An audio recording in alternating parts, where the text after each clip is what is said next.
are you? Yeah, good, good.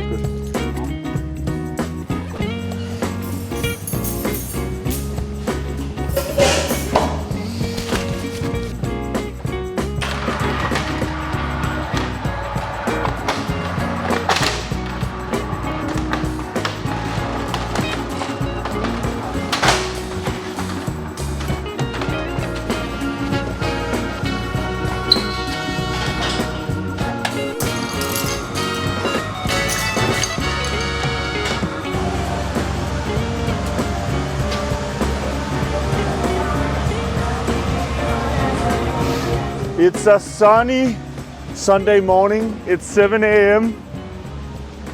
We are in the Meatpacking district. I'm cleaning the front of my shop here since it's been partying last night. One of the unique things around the Meatpacking district is that it's a really dynamic area. It's alive from 12 p.m. to 12 a.m. and it's amazing. Now the machine is on, the music is playing, there's nice jazz. You know, we're sort of like warming up for all the guests that's gonna come. In a few hours, the terrace here, just gonna be full of people enjoying coffee, nice fresh baked pastries from Juno the bakery. And yeah, we're just enjoying it. To put an effort into every single detail, because you know, we do something that's quite simple, but then again, it's like you will always notice that the things that you do precisely and put effort into, I think that's something that's where the guests will they will appreciate it somehow. So, you know, even though like make an outdoor seat, make the table looks nice and clean, lined up, it's like I really enjoy those simple things when you enter a place, and that's also one thing I hope that the guests will appreciate. So this shop is almost 10 years old. We opened up in March 2016, me and my business partner Jonas. We got offered this place by two chefs, Bo and Latte, that formerly had a company called I Am a Combo. And they invited us in to open up a small pop-up shop in this location. Before it was a magazine shop. Then we said yes, we would love to do that, because we really thought that this area was really interesting, and as I mentioned before, like I'm really in love with this dynamic scenery that you see around. You know, we have the coffee shops opening up here. Later on, it's all the restaurants for lunches, Mother, Kamur, Fiskebaren, and so on. And then later on, the ladies will come in their high heels and they are ready for a big night in the city. So, you know, they go to Mesteren and Lærling and all these iconic places around. And then it goes around. So I really like this circular system it has around here. So we actually just opened up our fourth shop in this new area called Papirøen. New buildings, not new area. In 2023, we opened up our shop at Randersgade in Østerbro. And then in January this year, we opened up a shop next to our roastery at Frederiksberg. So that's our shop that's next to our roastery, and it's also really nice. It's where we roast all our coffee. This is the one where it all began. I think it also took us like 7 years to open up a second shop, and that's really around that quality is the most essential thing for us. We really want to put effort and good energy into every single cup we serve, and that's organization. When you build up an organization like this, it takes time to find the right people, and now we think we have, so we really believe in people that they can do the same. Which is, yeah, special. So now the time is 7:45, which means there's 15 minutes until we open, until the first guest arrives. And what we have to do now is prepare all the coffees. We have recipes for all of the coffees that we brew here. which means that we have 2 espresso recipes. We have one for batch brew and then one for pour over. One thing that Juan is doing is like a really necessity and what you have to do again and again and again and again. The reputation during the day is cleaning, making sure that everything looks nice, that there's nothing dirty around. So we're gonna start brewing the first batch brew. So we're gonna have some black coffee ready for the guests, especially the Danish guests. They want batch brew, and then make sure that all the coffees are tasty and delicious. One of the most important roles or like positions that you can have during a shift is the head barista. The head barista is the one that makes sure that the coffee tastes delicious and is on point. So all the recipes are up to date, refreshed, and also that all your colleagues know what ratios we are brewing with and what recipes we use. And who is the head barista today? Juan Nito. Good. From Argentina, Nice. Ladies and gentlemen. I think one of the big challenges in the coffee industry or in a coffee shop is the climate change, that the coffee is starting to be very inconsistent, or there can be some. So the farmers really have to work on like creative solutions of how to protect them against cold winds, unexpected times, more rain than expected or uncertain times. So, and how they can still get a big harvest out of it. So I think that's one of the main challenges if you overlook like for having a coffee shop or coffee roastery. There's many things, but I think one of the key things is the amount of hard work that you need to do to produce like 100 kilos of coffee or 10 kilos of coffee. Everything is hand-picked. Everything is like hard work of dedication and also passion for the world of coffee. I think that's mainly the most thing that people don't know. And then another thing maybe is that the green coffee before it's roasted is cheap. That's definitely not true. Not if we're working with this quality that we are doing here. Yeah. We just received our pastries and baking goods from Juno, the bakery, world famous bakery in the heart of Østerbro, and it's, in my opinion, simply the best in Copenhagen. A few pastries. We get cardamom bun, the world famous cardamom bun, and then we get these beautiful almond croissants. And we receive pain au chocolat. And then these seasonal rhubarb buns too, which is also very delicious. Oh, and then for the afternoon, we receive this beauty, which is what is it called? Lemon cake. One of the intentions of opening up this space was that we wanted to share our love for coffee, but we didn't want to. We felt that the industry back then, 10 years ago, was a little bit more limited for the guests. It's like there was like a lot of do's and don'ts and something that you couldn't do, or maybe even allowed to do.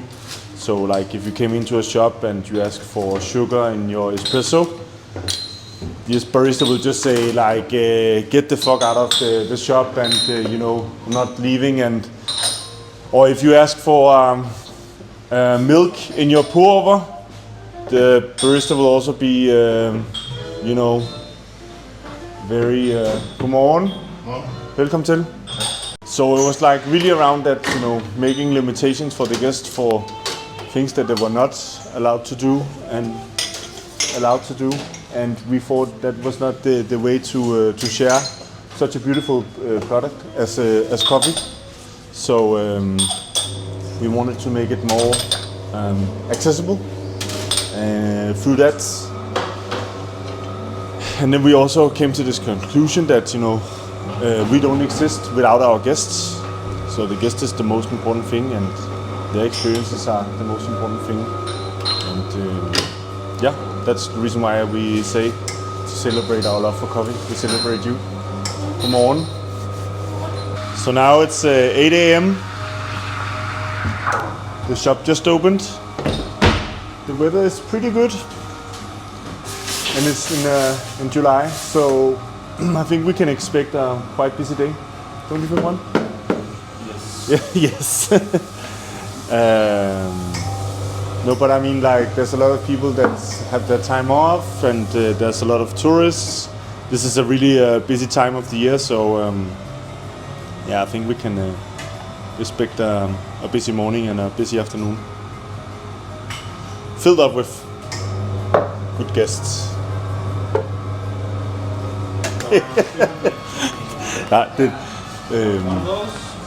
We are a coffee shop. We are 4 coffee shops, and then four and foremost, we are the coffee roastery, and the company is B Corp certified, which you can see here. It's maybe like a little holistic, sustainable certification. So you have to go all around your sustainable habits and systems in the organization or in the company, which goes from how we treat our employees, but also what kind of how we source our coffee, how is our transparency, what is our waste, all these kind of things. So all those things matters, and if you score above 80 points, you will receive the certification, and then you are part of a big movement, I would say, of companies that want to change for the better and are not here only for profit. We scored around 83, so we're just above the line. But we actually have to re-sign again this year. It's every third year you have to re-sign, so we actually have to do our application again, which is, I think, is really great. So where we have to update and upgrade all our systems for when it comes for sustainability, and I think that's really great because it keeps you motivated for being in this certification too.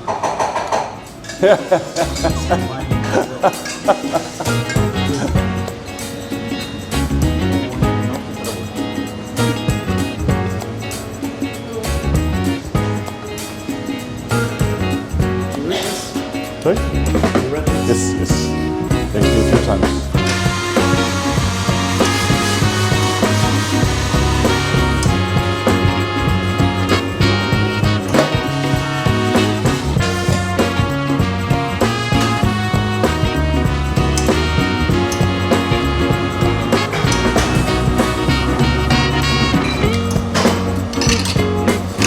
Hej, velkommen til.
It's 9 a.m. now, and we just finished our very short shift, and now we're heading to our new shop at Papirøen. So let's jump on the bike and let's go.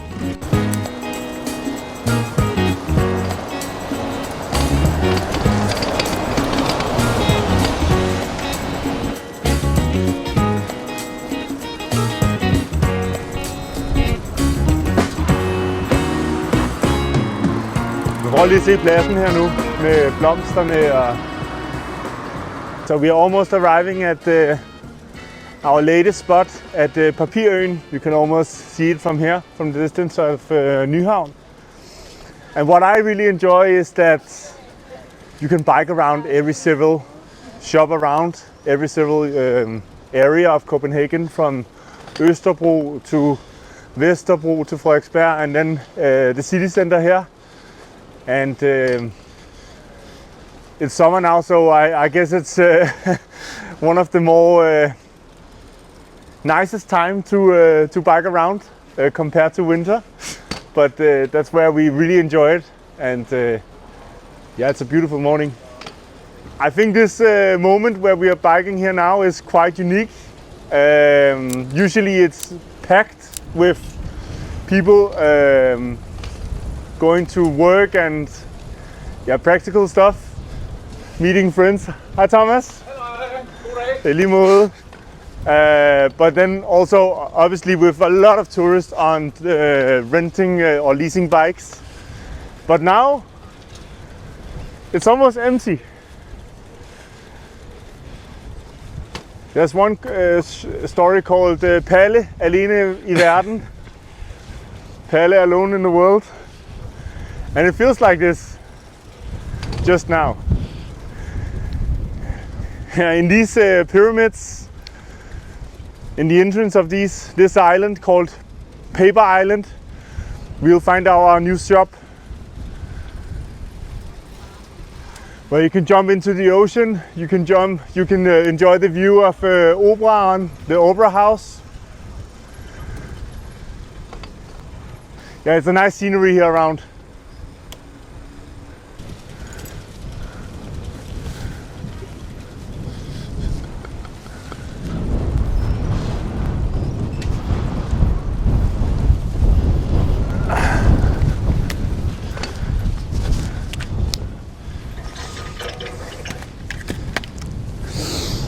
Here we are. Hi guys. Hey Callum, good to see you. How are you doing? Well. Hey Juno, how are you? You good? Perfect. Yeah, nice. So one of the things that we work with for this space is the lighting, or the daily natural light that comes in, because okay, now there's a little bit of clouds, but we will have the morning light inside here, and with the windows it's going to create a really bright room, and we thought that would be make it really dynamic around here.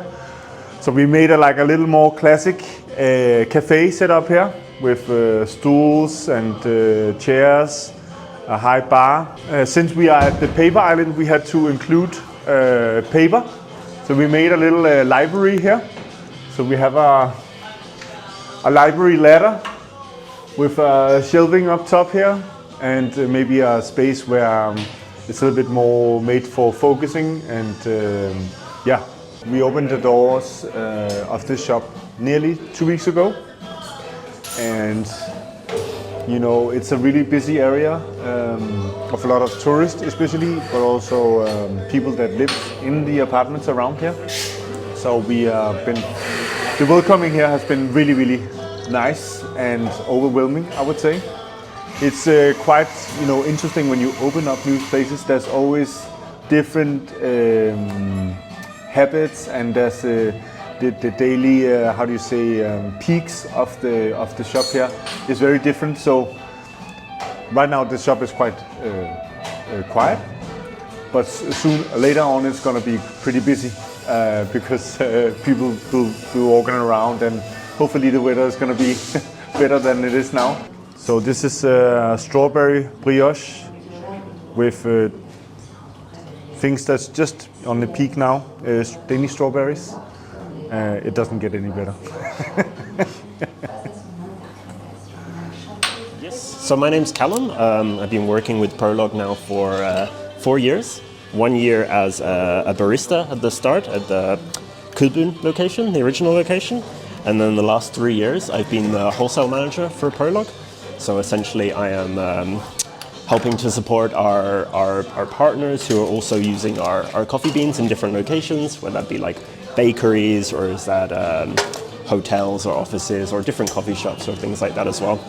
And yeah, I really love working for Prolog because I think it's a company with purpose, along all kind of stages of the supply chain, whether it be like sourcing coffee, roasting coffee, brewing coffee as well, just really having that attention to detail to the craft, and just really prioritizing that. I think what makes Prolog Coffee special is to say that like attention to detail, and also really trying to make the coffee as accessible to people as possible as well. We don't want to be too pretentious, which I think can be quite easy within the coffee world as well. But we really try and break it down also with like the category icons that we have on our bags. You see like the round and sweet, the fruity, the funky and the crazy. And I think that really makes it kind of, especially to people who haven't had the chance to be exposed to specialty coffee before, like an opportunity to understand what they like personally as well. And and we can have those kind of conversations like quite easily, which is really, really nice. So we got our coffee beans from kind of all over the areas where it's able to produce coffee. So largely in Central America, South America, and Africa. So we source a large quantity of our beans, let's say from Mexico. Nindondahe is one of the largest and longest projects I've been working with every year. It's also a lot of coffee that our wholesale partners use for a lot of amount throughout the year, like Juno the bakery, where we get our pastries from, for example. But as I say, also from Peru, Colombia, and then some of my favorite coffees as well from Africa, like Chichele from Ethiopia, or some Wash Kenyan coffee that we have on the batch brew today. So I'm a sucker for African coffee, in particular, Ethiopian coffee. I think like wash process Ethiopian coffee is definitely some of my favorite for these kind of like light, fruity flavors. Can be tea-like, a lot of black teas, a lot of like floral, bergamot kind of characteristics in there as well. So I think that's quite unique and really tasty.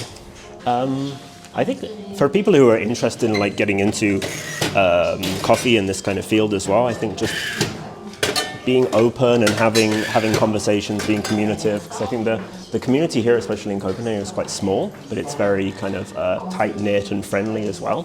So I think just being open and being confident. If you're like visiting coffee shops, having conversations with your barista, like people are always willing to like be open and share their craft and they're passionate about their craft. So I think if you want to learn more and you want to potentially get into this field, then just chat with your barista, and I think like doors can open from there. Okay. Yeah, so this is the Roastery. It's an old heritage building. It used to be like a gas station kind of thing. It was then a restaurant. It's also why there's like a ginormous pipe in the middle of the room that has to stay there.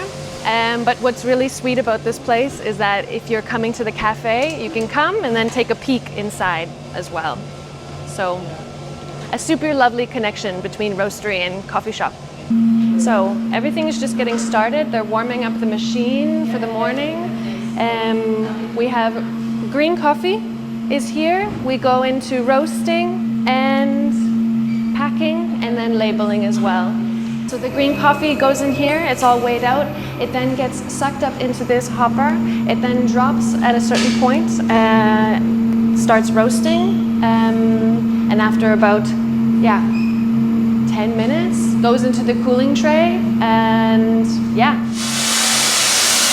there we go.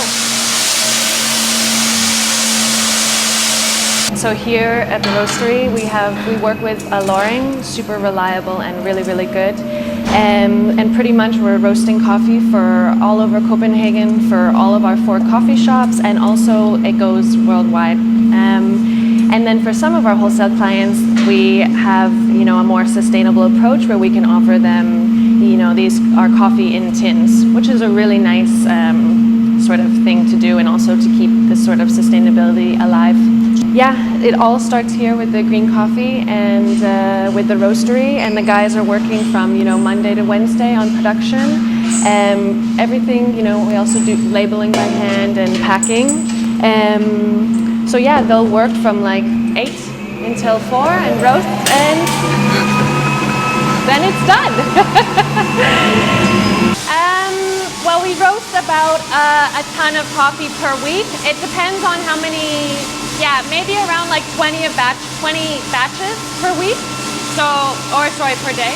I mean, I guess the most important thing is that like we have super nice relationships with all of the farmers, and that's something that's super important to us. And I mean, it all starts with green coffee, right? So we want super nice quality. So right now we're in the training room. So this is where we're hosting courses 3 times a week, but we're also taking all of the new baristas and getting everybody up to speed and understanding Prolog a little bit more. Yeah, there's 3 courses held in the afternoon. Sometimes we do them on weekends, and they're by one of our colleagues who's been working at Prolog for like 7 years. So it's just super nice, and it's a great couple hours that you can just learn and yeah. So we have an espresso brewing course, we have a filter brewing course, and then latte art. So it's also like, I mean, it's really nice to just understand the way that we're brewing. It's, you know, also understanding what you can get also out of our coffee. And it's just been a super nice experience so far.